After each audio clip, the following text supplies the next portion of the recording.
Bharatiya Janata party के राष्ट्रीय अध्यक्ष का चुनाव बीते कई महीनों से टलता आ रहा है, लेकिन अब उम्मीद है कि जल्द ही इसी महीने पार्टी को नया और अगला राष्ट्रीय अध्यक्ष मिल सकता है, क्योंकि देश के अधिकतर राज्यों में पार्टी प्रदेश अध्यक्षों का फैसला हो चुका है। बीजेपी जल्द ही राष्ट्रीय अध्यक्ष के चुनाव की प्रक्रिया शुरू करेगी। बीजेपी का नया राष्ट्रीय अध्यक्ष कौन होगा, ये तो आने वाला समय ही बता पाएगा। लेकिन क्या आपको पता है कि बीजेपी के राष्ट्रीय अध्यक्ष को कितनी सैलरी मिलती है, क्या सुविधाएं और कितनी ताकत मिलती है? आइए आपको बताते हैं।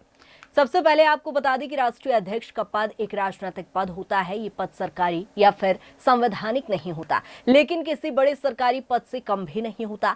राष्ट्रीय अध्यक्ष को सरकार की ओर से कोई मानदेय यानी सैलरी नहीं दी जाती, बल्कि पार्टी फंड से अध्यक्ष को सैलरी के रूप में मानदेय दिया जाता है। इसके अलावा कई तरह की सुविधाएं दी जाती है। सबसे बड़ी बात, राष्ट्रीय अध्यक्ष के पद की ताकत और प्रभाव किसी केंद्रीय मंत्री से अधिक होता है। अब बात करते हैं कि बीजेपी के राष्ट्रीय अध्यक्ष को कितनी सैलरी मिलती है। तो आपको बता दें कि मीडिया वेबसाइट्स की खबरों के अनुसार एक राष्ट्रीय अध्यक्ष की सैलरी से संबंधित कोई डेटा नहीं है, लेकिन बीजेपी अपने राष्ट्रीय अध्यक्ष को मानदेय के रूप में हर महीने करीब 80,000 से 1.5 लाख रुपए सैलरी देती है। इसके अलावा अध्यक्ष को पार्टी की ओर से कई सारी सुविधाएं भी दी जाती हैं।